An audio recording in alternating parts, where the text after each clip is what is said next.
నమస్తే అందరికీ. ఈరోజు నేను చూపించే రెసిపీ వచ్చేసి సొరకాయ లేదా ఆనపకాయ పెరుగు పచ్చడి.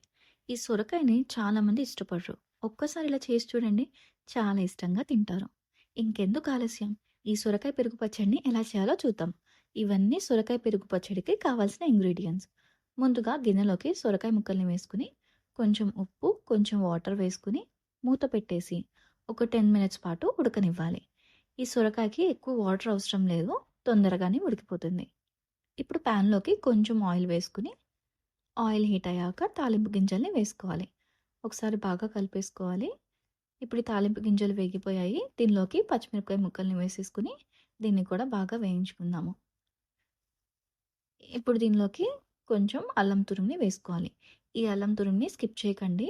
ఈ అల్లం తురుము వల్ల చాలా టేస్ట్ వస్తుంది.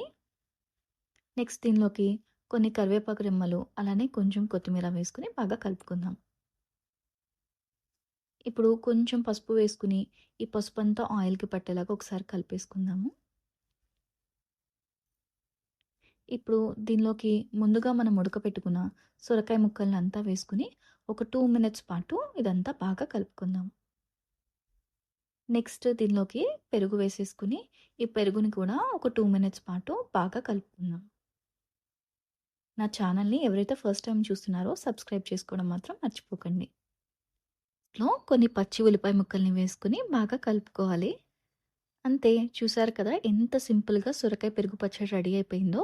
ఒకసారి ట్రై చేసి కామెంట్స్‌లో ఎలా ఉందో చెప్పండి.